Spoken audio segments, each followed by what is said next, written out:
ಆತ್ಮೀಯ ಸಾಹಿತ್ಯ ಪ್ರೇಮಿಗಳಿಗೆ ನಮಸ್ಕಾರಗಳು. ನಾನು ನಿಮ್ಮ ಶಂಕರದೇವರು ಹಿರೇಮಠ.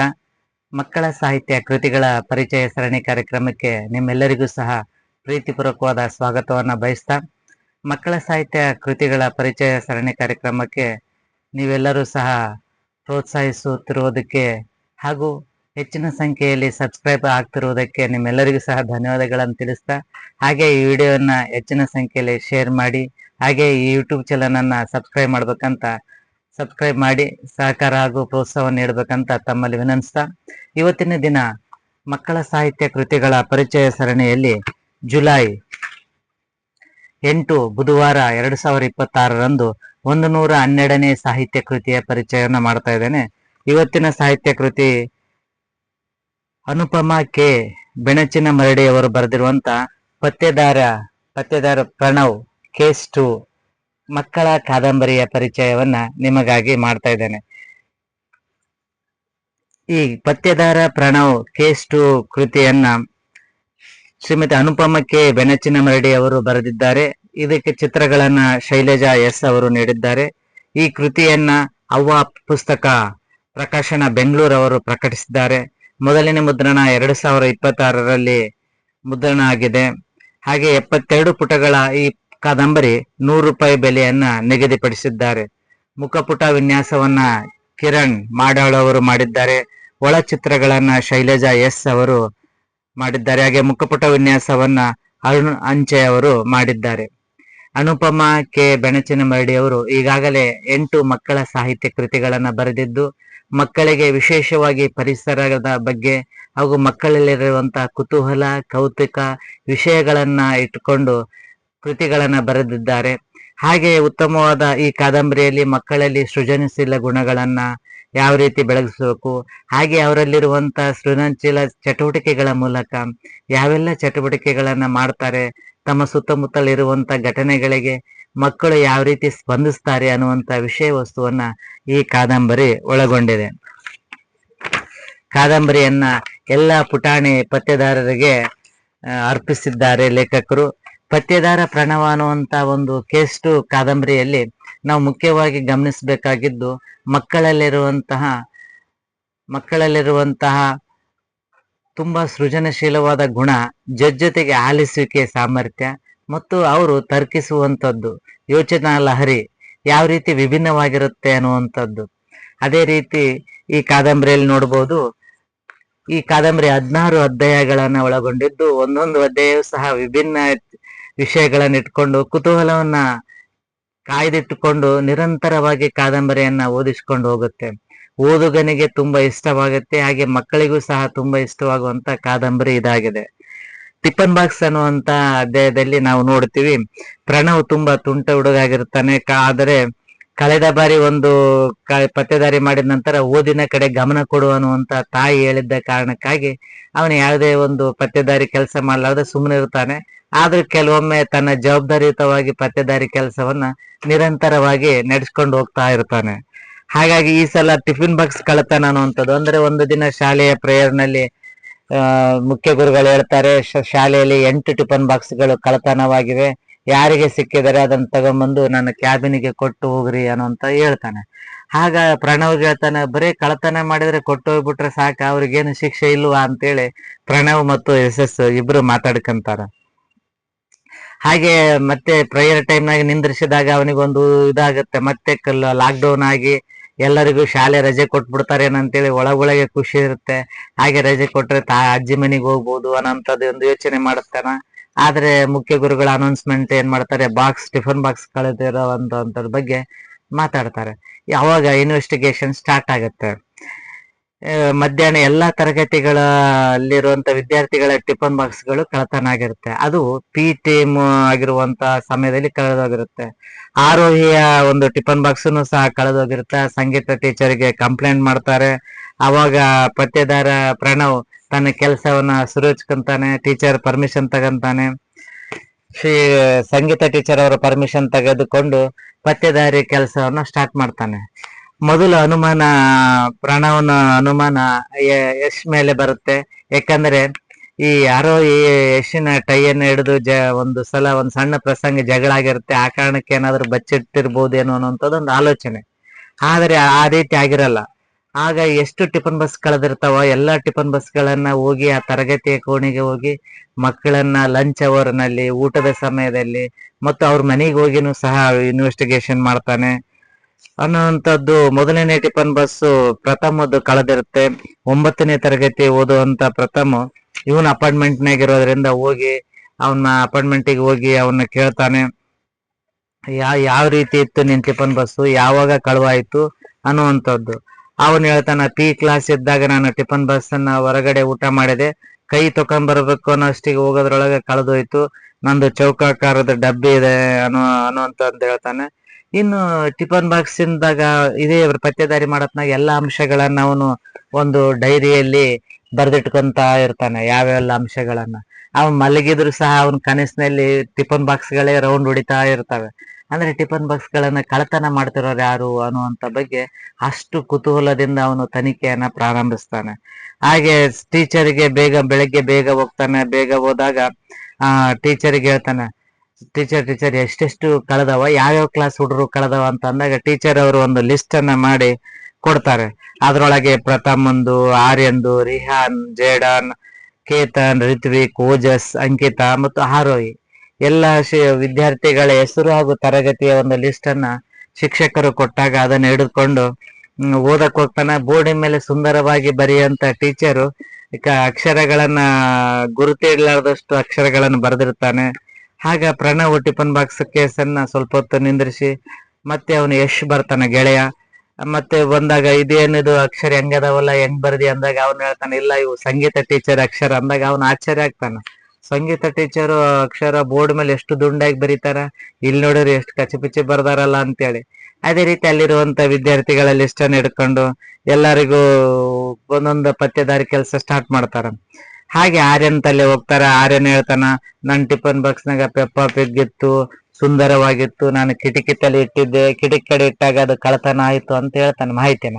ಅವಾಗ ಅವುಗಳನ್ನೆಲ್ಲ ಚಿತ್ರದಲ್ಲಿ ಮೂಲಕ ಬಿಡಿಸ್ಕೊಂತಾನೆ. ಕಿಟಕಿಯ ಚಿತ್ರ, ಪೆಗ್ಗಿ ಚಿತ್ರ, ಬಾಕ್ಸು, ಆ ರೀತಿ ಅದನ್ನ ಬರೆದಿಟ್ಕೊಂಡು ಅದನ್ನ ಸೇಫ್ ಆಗಿ ತನ್ನ ಒಂದು ಬ್ಯಾಗ್ ನಲ್ಲಿ ತೆಗೆದಿಟ್ಕೊಂತಾನೆ. ಮತ್ತೆ ಅದರ ಬಗ್ಗೆ ಚರ್ಚೆ ಮಾಡ್ತಾನೆ. ಮತ್ತೆ ಮರುದಿನ ರಿಯಾನ್ ತಲೆ ಹೋಗ್ತಾನೆ. ರಿಯಾನ್ ಎಂದು ಚೋಟಾ ಭೀಮ್ ಇರುವಂತ ಟಿಫನ್ ಬಾಕ್ಸ್ ಅವಂದಾಗಿರುತ್ತೆ. ಅವನು ಊಟ ಮಾಡಿ ಇನ್ನೇನು ವಾಶ್ ಬೇಸಿನ್ ಕೈ ತಕೊಂಬರಕ್ ಹೋಗಷ್ಟಿಗೆ ಆ ಟಿಫನ್ ಬಾಕ್ಸ್ ಕಳತನ ಆಗಿರುತ್ತೆ. ಅದೇ ರೀತಿ ಅವನಿಗೆ ಒಬ್ಬೊಬ್ರದ್ದು ಅನುಮಾನನ ಬಗೆಹರಿಸ್ಕೊಂತ ಹೋಗ್ತಾನ. ಯಾವ್ಯಾವ ರೀತಿ ಕಳೀತು. 4ನೇ ತರಗತಿ ಜೇಡನ್ ತಲೆ ಹೋಗ್ತಾನ. ಜೇಡನ್ ಎಂದು ಯಾವ ರೀತಿ ಅವಂದು ಕಳೀತು ಅನ್ನುವಂಥದ್ದು. ಅವತ್ತು ಟಿಫನ್ ಬಾಕ್ಸ್ ಮೇಲೆ ಪ್ರಿನ್ಸಸ್ ಚಿತ್ರ ಇರುತ್ತೆ. ಪ್ರಿನ್ಸಸ್ ಚಿತ್ರ ಇರೋದ್ರಿಂದ ಎಲ್ಲ ಹುಡುಗರು ಜೋಕ್ ಮಾಡ್ತಾರ ಅಂತೇಳಿ ಅದನ್ನ ಮೆಟ್ಲು ಕೆಳಗಿಟ್ಟಿರ್ತಾನೆ. ಆದ್ರೆ ಹೋಗಿ ಊಟ ಮಾಡಿ ಬರೋದ್ರಾಗೇನೆ ಕಳೆದೋಗ್ಬಿಟ್ಟಿರುತ್ತೆ. ಇನ್ನು ಕೇತನ್ ಯಾವಾಗ್ಲೂ ಸದಾಕಾಲ ಶಾಲಾ ಕೈತೋಟದಲ್ಲಿ ಇರುವಂತ ಹುಡುಗ. ಅಂದ್ರೆ ಊಟದ ಸಮಯ ಇದ್ದಾಗೂ ಶಾಲಾ ಕೈತೋಟ ಇರ್ತಾನೆ, ಲೀಸರ್ ಸಮಯದಲ್ಲೂ ಶಾಲಾ ಕೈತೋಟದಲ್ಲಿ ಇರ್ತಾನೆ. ಸ್ವಲ್ಪ ಸಮಯದ ಶಾಲಾ ಅವಧಿಯಲ್ಲಿ ಎಷ್ಟು ಫ್ರೀ ಇರುತ್ತೆ ಅಷ್ಟು ಅವಧಿನವನು ಶಾಲಾ ಕೈತೋಟದಲ್ಲಿ ಕಳೆಯುವಂತ ಕೇತನ್ಗೆ ಮೊದಲು ಅವನ ಮೇಲೆ ಅನುಮಾನ ಬರುತ್ತೆ. ಆದ್ರೆ ಅವನ್ ಟಿಫನ್ ಬಸ್ಸನ್ನು ಕಳೆದಿರೋದ್ರಿಂದ ಅವನ ಮೇಲೆ ಅನುಮಾನ ಬರೋದಿಲ್ಲ. ಇನ್ನು ಕಳ್ಳ ಯಾರು ಅನ್ನುವಂಥದ್ದು ಪ್ರಣವ್ ಮತ್ತು ಯಶ್ ಅದ್ರ ಬಗ್ಗೆ ಮತ್ತೆ ಇನ್ವೆಸ್ಟಿಗೇಷನ್ ಮಾಡಕ್ ಹೋಗ್ತಾರೆ. ಆ ಸಂದರ್ಭದಲ್ಲಿ ಆರೋಹಿ ಬಂದು ನನ್ ಟಿಫನ್ ಬಸ್ ಸಿಕ್ತಾ ಅಂತ ಕೇಳ್ತಾಳೆ. ಅವಾಗ ಆಕೆ ದುಃಖದಿಂದ ಕೇಳಿದಾಗ ಯಶ್ಗೆ ಆರೋಹಿ ಮೇಲೆ ಸಿಟ್ಟಿರುತ್ತೆ. ಆದ್ರೆ ಆಕೆ ಕೇಳ್ತಾಳೆ, ಇಲ್ಲ ಅದು ನನ್ನ ಅಜ್ಜಿ ಕೊಡಿಸಿರುವಂತ ಟಿಫನ್ ಬಸ್ಸು, ಹಂಗಾಗಿ ಕಳೆದಕ್ಕೆ ನನಗೆ ತುಂಬಾ ಬೇಜಾರಾಗಿದೆ. ನಾನು ಆಕ್ಚುಲಿ ಆ ಟಿಫನ್ ಬಸ್ ಕಳ್ಕೋಬಾರ್ದಿತ್ತು, ನಾನು ತುಂಬಾ ಜಾಗರೂಕತೆಯಿಂದ ಇಟ್ಕೋಬೇಕು ಅಂತೇಳಿ ಕಣ್ಣೀರ್ ಹಾಕಿದಾಗ ಇವರಿಬ್ಬರಿಗೂ ಸಹ ಮನಸ್ಸು ಸ್ವಲ್ಪ ಇದಾಗುತ್ತೆ. ಆದಷ್ಟು ಬೇಗ ಕಂಡಿಡಿಬೇಕು ನಾವು ಅನ್ನೋಂಥದ್ದು. ಅಂದ್ರೆ ಮರುದಿನ ಅವರು 1 ವಾರ ಕಳೆದಾಗ ಯಾರು ತಗದಾರ ಅಂತಾನೆ ಗೊತ್ತಾಗೋದಿಲ್ಲ. ನೆಕ್ಸ್ಟ್ ಮತ್ತೆ ಇನ್ನೊಬ್ಬನು ಉಳಿದಿರ್ತಾನೆ, ಅವನ ತಲೆ ಹೋಗ್ತಾನ. ಅವನು ಒಟ್ಟ ಹೋಮ್ ವರ್ಕ್ ಮಾಡ್ಲಾರ್ದಂತ ಓಜಸ್ಸು ಪನಿಷ್ಮೆಂಟ್ ಅನ್ನ ಪಡಿತಿರ್ತಾನೆ. ಹಾಗೆ ಕ್ಲಾಸ್ ರೂಮ್ ನಿಂದ ಹೊರಗಡೆ ನಿಂತ್ಕೊಂಡು ಪನಿಷ್ಮೆಂಟ್ ಪಡಿತಾ ಇರ್ತಾನೆ. ಅವಾಗ ಹೋಗಿ ಓಜಸ್ ಕೇಳ್ತಾನ, ಇಲ್ಲ ನಮ್ಮಮ್ಮ ನನಗೆ ಮೊಸರಿಟ್ಟಿದ್ಲು, ನಾನು ಅದನ್ನ ಕೈ ತಕೊಂಡ್ಬಂದು ಅಷ್ಟಿಗೆ ಹೋಗೈತೆ ಅನ್ನೋಂಥದ್ದನ್ನ ಕಳೆದೋಯ್ತು ಅಂತ ಹೇಳ್ತಾನೆ. ಇನ್ನು ರಿತ್ವಿಕ್, ಅಂಕಿತ್ ಅವ್ರದ್ದು ಸಹ ಇದೆ. 6ನೇ ಕ್ಲಾಸ್ ಮಾನಿಟರ್ ಆಗಿರುವಂತ ರಿತ್ವಿಕ್ನ ಭೇಟಿಯಾಗಿ ಹೇಳಿದಾಗ, ನಂದು ಸ್ಪೈಡರ್ ಮ್ಯಾನ್ ಎಂದು ಟಿಫನ್ ಬಸ್ಸು, ನಾನು ಕೈ ತೊಳೆಯಕ್ ಹೋಗ್ಬೇಕಾದಾಗೆ ಕಳೆದೋಯ್ತು ಅನ್ನುವಂಥದ್ದನ್ನ ಹೇಳ್ತಾನೆ. ಹಾಗೆ ಕೇಸಿಗೆ ಮುಖ್ಯ ತಿರುವು ಏನಾಗುತ್ತೆ ಅಂದ್ರೆ, ಇಲ್ಲಿ ಕಳೆದೋಗಿರುವಂತ ಟಿಫನ್ ಬಸ್ಗಳೆಲ್ಲವೂ ಹುಡುಗರದೇ ಇರುತ್ತೆ. ಆರೋಹಿ ಟಿಫನ್ ಬಸ್ ಅನ್ನ ತಾನೇ ಆಕೆಗೆ ಒಂದ್ ಸ್ವಲ್ಪ ಸತಾಯಿಸ್ಬೇಕಂತೇಳಿ ಯಶನ್ನೇ ಬಚ್ಚಿಟ್ಕೊಂಡಿರ್ತಾನೆ. ನಂತರ ಆಕೆ ಹತ್ತಿದ್ದು ಅಜ್ಜಿಯ ನೆನಪು ಮಾಡ್ಕೊಂಡಿದ್ದು ಇವ್ರಿಗೆ ಬೇಜಾರಾಗಿ ಆ ಟಿಫನ್ ಬಸ್ ಅನ್ನ ಮರಳಿ ಕೊಡಬೇಕು ಅನ್ನೋಂತ ನಿರ್ಧಾರ ಮಾಡ್ತಾರೆ. ಅದೇ ರೀತಿ ಅದನ್ನ ಹೋಗಿ ವಾಪಸ್ಸಿಟ್ಟು ಬರ್ತಾರೆ. ಆರೋಹಿಗೆ ಖುಷಿ ಆಗುತ್ತೆ. ಅವಾಗ ಆರೋಹಿ ಪ್ರಣವಿಗೆ ಧನ್ಯವಾದ ಹೇಳ್ತಾಳೆ. ಹಾಗೆ ಇವನು ಯಶ್ ಕಡೆ ನೋಡಿ ಸ್ಮೈಲ್ ಮಾಡ್ತಾನೆ. ಅಂದ್ರೆ ಇದ್ರೊಳಗೆ ಮುಟ್ಸುವಂತ ಜವಾಬ್ದಾರಿ ಯಶದಿತ್ತಲ್ಲ. ಹಾಗೆ ಕಳೆದೋಗಿರುವಂತ ಹುಡುಗರದೇ ಕಳೆದೋಗಿರೋದ್ರಿಂದ ಮತ್ತೆ ಹೋಗಿ ಮೇಡಮ್ಗೆ ಕೇಳ್ತಾನೆ CCTV ನೋಡ್ಬೇಕಂತ. CCTVಯಲ್ಲಿ ನೋಡ್ತಾನೆ. ಅಲ್ಲಿ ಅವನಿಗೆ ಯಾರ್ಯಾರು ಕಳು ಮಾಡಿರ್ಬೋದು, ಟೀಚರ್ಸ್ ಕಳು ಮಾಡಿರ್ತಾರ, ಇಲ್ಲ ಟೀಚರ್ಸ್ ಕಳು ಮಾಡಲ್ಲ, ಪ್ರಿನ್ಸಿಪಾಲ್ ಕಳು ಮಾಡಕ್ ಆಗಲ್ಲ, ಬೇರೆ ಶಾಲೆ ಮಾನಿಟರ್ಗಳು ಹಂಗೆಲ್ಲ ಕ್ಲಾಸ್ ರೂಮ್ ನಲ್ಲಿ ಬರಲ್ಲ, ಹಾಗೆ ವಾಚ್ಮ್ಯಾನ್ ಅವರು ಗೇಟ್ ಬಿಟ್ಟು ಒಳಗ್ ಬರಲ್ಲ, ಇನ್ನು ಸಫಾಯಿ ಮಾಡುವಂತವ್ರು ಅವರೂ ಮಾಡಲ್ಲ. ಎಲ್ಲರ ಬಗ್ಗೆ ಅನುಮಾನ ಬಂದು ಎಲ್ಲಾರನು ಒಂದೊಂದು ರೀತಿ ಯೋಚನೆ ಮಾಡ್ತಾನೆ. ಅವ್ರು ಯಾರು ಕಳು ಮಾಡಕ್ ಸಾಧ್ಯತೆ ಇರಲ್ಲ. ಹಾಗಾಗಿ CCTV ನೋಡಿದಾಗ ಅವಾಗ ಅವನಿಗೆ ಒಂದು ವಾಟರ್ ಟ್ಯಾಂಕ್ ಬರುವಂತದ್ದು, ನೀರ್ ಹಾಕುವಂತದ್ದು ಅವನಿಗೆ ಗೊತ್ತಾಗುತ್ತೆ. ಹಾಗಾಗಿ ಅಲ್ಲಿ ಒಂದು ಪುಟ್ಟ ಹುಡುಗಿ ಇರ್ತಾಳೆ. ಅಲ್ಲಿ ಅವರು ಯಾರು ಕಳು ಮಾಡಿರ್ಬೋದು ಅಂತ ಸಂಶಯ ಬರುತ್ತೆ. ಅದೇ ರೀತಿಯ ವಾಟರ್ ಟ್ಯಾಂಕ್ ನ ಎಲ್ಲೋ ಒಂದು ಕಡೆ ನೋಡಿದ್ದು ನೆನಪು ಅವನಿಗೆ ಬರುತ್ತೆ. ಅವ್ರ ಅಪಾರ್ಟ್ಮೆಂಟಿನ ಸಮೀಪ ಹೋಗುವಂತ ದಾರಿಯಲ್ಲಿ ಒಂದು ಗುಡಿಸಲಿನ ಪಕ್ಕದಲ್ಲಿ ಆ ಟ್ಯಾಂಕ್ ನಿಂದಿರ್ತಿರುತ್ತೆ. ಅದನ್ನ ನೋಡಿದಂತ ಅವನಿಗೆ ಅಲ್ಲಿ ಹೋಗಿ ವಿಚಾರಿಸ್ಬೇಕಂತ ನೋಡ್ತಾನೆ. ಹಾಗೆ ಅವ್ರ ಅಮ್ಮನ್ ಕೇಳಮ್ಮ, ಏನಾದ್ರು ಸಲಹೆ ಕೊಡ್ತಾಳ ಅಂತ ಮನಸ್ಸಿಗೆ ಬರುತ್ತೆ. ಆದ್ರೆ ಅಮ್ಮನ್ ಕೇಳಿದ್ರೆ ಎಲ್ಲಿ ಬೈದು ಬಿಡ್ತಾಳ ಅಂತ ಸುಮ್ನೆ ಆತಾನ. ಮತ್ತೆ ಸಂಗೀತ ಟೀಚರ್ ತಲೆ ಹೋಗಿ ಅವ್ನು ಹೇಳ್ತಾನ, ಈ ರೀತಿ ಅಪಾರ್ಟ್ಮೆಂಟ್ ತಲೆ ಗುಡಿಸ್ಲಿತ್ತು, ಅಲ್ಲಿ ನೋಡಿದೆ ಅಂತ ಹೇಳಿ. ನಂತರ ಅವನು ಇನ್ನೊಂದ್ಸಲ ಪರಿಶೀಲಿಸ್ಬೇಕಂತೇಳಿ ಗುಡಿಸ್ಲಿ ತಲೆ ಹೋದಾಗ ಒಂದು ಹುಡುಗಿ ಆ ಟಿಫನ್ ಬಾಕ್ಸ್ ಗಳನ್ನ ಇಟ್ಕೊಂಡು ಆಟ ಆಡ್ತಿರ್ತಾಳೆ. ಅದನ್ನ ನೋಡಿದ್ಮೇಲೆ ಅವನಿಗೆ ಕನ್ಫರ್ಮ್ ಆಗುತ್ತೆ. ಅವಾಗ ಸಂಗೀತ ಟೀಚರ್ಗೆ ಹೋಗಿ ಹೇಳ್ತಾಳೆ. ಸಂಗೀತ ಟೀಚರ್ ಜೊತೆಗೆ ಇಲ್ಲಿಗೆ ಬಂದು ಪ್ರಿನ್ಸಿಪಲ್ ಹತ್ತಿರ ವಿದ್ಯಾರ್ಥಿಗಳನ್ನ ಕರೆದುಕೊಂಡು, 2 ಮಕ್ಕಳನ್ನು ಕರೆದುಕೊಂಡು ಹೋಗ್ತಾರೆ. ಶಾರದಾ ಆಮೇಲೆ ಪುಟಾಣಿ ಮಗುವನ್ನ ಕರೆದುಕೊಂಡು ಹೋದಾಗ ಅವರು ಭಯದಿಂದನೇ ಬರ್ತಾರೆ. ಆಗ ನಡೆದ ಘಟನೆ ಎಲ್ಲ ಹೇಳ್ತಾಳೆ. ನಾವು ತುಂಬಾ ಬಡವರದೀವಿ, ನಮ್ಮ ತಂದೆ ನಾವು ಹೋಗ್ತಿರುವಂತ ಶಾಲೆನ ನಮ್ಮನ್ನ ಬಿಡಿಸಿ ನನ್ನ ತಮ್ಮನ ಮಾತ್ರ ಶಾಲೆ ಕಳಿಸ್ತಾ ಇದನ, ನಮ್ಮಿಬ್ಬರನ್ನ ಶಾಲೆ ಕಳಿಸ್ತಾ ಇಲ್ಲ ಅನ್ನುವಂಥದ್ದನ್ನ ಆಕಿ ಮಗು ಹೇಳುತ್ತೆ. ಆದ್ರೆ ಅವನು ಹೇಳ್ತಾನೆ, ಮತ್ತೆ ನೀ ಟಿಫನ್ ಬಾಕ್ಸ್ ಹೆಂಗ ಕಳುವು ಮಾಡಿದಿ ಅನ್ನುವಂಥದ್ದು. ಇಲ್ಲ, ನಮ್ಮ ತಂದೆ ವಾಟರ್ ಟ್ಯಾಂಕ್ ನೀರ್ ಹಾಕಕ್ ಬರ್ತಾರೆ, ಆದ್ರೆ ಅವಾಗವಾಗ ಶಾಲಾ ಕಟ್ಟಡ ಕೆಲ್ಸಕ್ಕೂ ಹೋಗ್ತಾರೆ. ಈ ಶಾಲೆಯಲ್ಲಿ ಕಟ್ಟಡ ಕೆಲಸ ನಡೆದತ್ತಲ್ಲ, ಹಾಗಾಗಿ ನನ್ನ ತಂದೆ ಬರ್ತಾ ಇದ್ರು. ಜೊತೆಗೆ ಕಲ್ಲು ಆರ್ಸಕ್ಕೆ, ಮಣ್ಣು ಆರ್ಸಕ್ಕೆ ನನ್ನೂ ಸಹ ಕರ್ಕೊಂಡ್ ಬರ್ತಿದ್ರು. ಬಂದಾಗ ನಾನು ಈ ಟಿಫನ್ ಬಾಕ್ಸ್ ಗಳನ್ನ ಕಳುವು ಮಾಡಿದೆ ಅಂತ ಹೇಳ್ತಾರೆ. ಹೌದು, ಮತ್ತೆ ನೀನು ಹುಡುಗಿಯರ್ ಟಿಫನ್ ಬಸ್ ಬಿಟ್ಟು ಹುಡುಗರ್ನ ಯಾಕೆ ಕಳುವು ಮಾಡಿದಿ ಅಂತ ಹೇಳಿ ಪ್ರಣವ್ ಪ್ರಶ್ನೆ ಕೇಳಿದಾಗ, ಇಲ್ಲ, ಹುಡುಗಿಯರು ತುಂಬಾ ಜಾಗರೂಕತೆಯಿಂದ ಇರ್ತಾರೆ, ಆದ್ರೂ ನಾನು ಅದನ್ನ ಟಿಫನ್ ಬಸ್ ಅನ್ನ ಕಳುವು ಮಾಡಿದ್ರೆ ಆ ಕಾರಣಕ್ಕಾಗಿ ಹುಡುಗಿಯರನ್ನ ಶಾಲೆಗೆ ಕಳಿಸೋದು ಬಿಟ್ರೆ ಹೇಗೆ ಅನ್ನುವಂಥದ್ದಕ್ಕಾಗಿ ನಾನು ಹುಡುಗಿಯರದ ಕಳುವು ಮಾಡಿಲ್ಲ, ಕೇವಲ ಹುಡುಗರದನ್ನ ಕಳುವು ಮಾಡೀನಿ ಅಂತ ಹೇಳ್ತಾಳೆ. ನಂತರ ಆಕೆ ಹೇಳ್ತಾಳೆ, ನಾನು ಸಹ ಇಲ್ಲಿ ಕೆಲ್ಸಕ್ಕೆ ಬರ್ತಾ ಇದ್ದೆ, ನೀವ್ ಯಾರು ನನ್ನ ಗಮನಿಸಿಲ್ಲ, ನಿಮ್ ಗಮನ ನನ್ನ ಕಡೆ ಇದ್ದಿಲ್ಲ, ಹಾಗಾಗಿ ನಾನು ನಿಮ್ಮ ಕೆಲವೊಂದು ಟಿಫನ್ ಬಸ್ಗಳನ್ನ ಕಳುವು ಮಾಡಿದೆ ಅಂತ ಹೇಳಿ ಹೇಳ್ತಾಳೆ. ಮತ್ತೆ ಯಾಕೆ ಕಳುವು ಮಾಡಿದೆ ಅಂದ್ರೆ, ನಾನಂತರೂ ಶಾಲೆಗೆ ಹೋಗಕ್ ಆಗ್ತಾ ಇಲ್ಲ, ಆದ್ರೆ ಇದ್ರೊಳಗೆ ಊಟ ಮಾಡೋದ್ರಿಂದ ನನಗೆ ಖುಷಿ ಆಗುತ್ತೆ ಟಿಫನ್ ಬಸ್ಗಳಲ್ಲಿ ಅಂತೇಳಿ ಹೇಳ್ತಾಳೆ.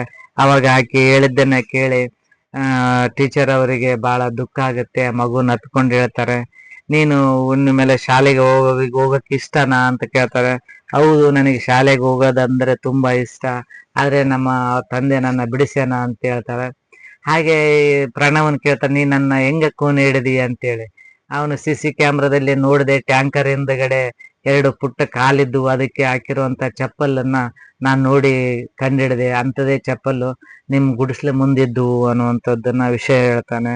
ಅವಾಗ ಡಾಕ್ಟರ್ ವಿಜಯ್ ಅವರು, ಸಂಗೀತ ಟೀಚರ್ ಅವರು ಇದು ಕೇಸನ್ನು ಬಗೆಹರಿಸಿದ ನಂತರ ಪತ್ತೆದಾರಿಗಳಾಗಿರುವಂತ ಡಾಕ್ಟರ್ ವಿಜಯ್ ತಮ್ಮ ವಿಸಿಟಿಂಗ್ ಕಾರ್ಡ್ ಅನ್ನು ಕೊಡ್ತಾರೆ. ಹಾಗೆ ತುಂಬಾ ಫೇಮಸ್ ಆಗಿರುವಂತಹ ವ್ಯಕ್ತಿಗಳಾಗಿರುವಂತ ಡಾಕ್ಟರ್ ಲಿಯೋನಾರ್ಡ್, ಒಳ್ಳೆಯ ಪತ್ತೆದಾರ ಹಾಗೂ ಕರ್ನಾಟಕ ಸಾಹಸಿ ಪತ್ತೆದಾರ ಸಂಸ್ಥೆಯನ್ನ ನಡೆಸುವಂತ ಡಾಕ್ಟರ್ ವಿಜಯ್ ಅವರು ಬಂದು ಹಾಗೆ ಮತ್ತೆ ಅವರೆಲ್ಲರೂ ಬಂದು ಇವನಿಗೆ ಒಂದು ವಿಸಿಟಿಂಗ್ ಕಾರ್ಡ್ ಕೊಟ್ಟು ಹೇಳ್ತಾರೆ, ಮುಂದೆ ನಾವು ಕಂಡುಹಿಡಿಯುವಂತ ಕೇಸ್ನಲ್ಲಿ ನೀನು ನಮ್ಮ ಟೀಮ್ ನಲ್ಲಿ ಇರ್ತೀಯ, ಹಾಗೆ ನಿನಗೆ ಯಾವುದೇ ಸಮಸ್ಯೆ ಬಂದ್ರು ನಮಗೆ ಫೋನ್ ಮಾಡು ಅಂತೇಳಿ ಕೊಟ್ಟು ಹೋಗ್ತಾರೆ. ಕರ್ನಾಟಕ ಸಾಹಸಿ ಪತ್ತೆದಾರ ವಿಸಿಟಿಂಗ್ ಕಾರ್ಡ್ ಅನ್ನ ಪ್ರಣವ್ ಹಿಡಿದುಕೊಂಡು ತುಂಬಾ ಖುಷಿಯಿಂದ ಫೀಲ್ ಆಗ್ತಾನೆ.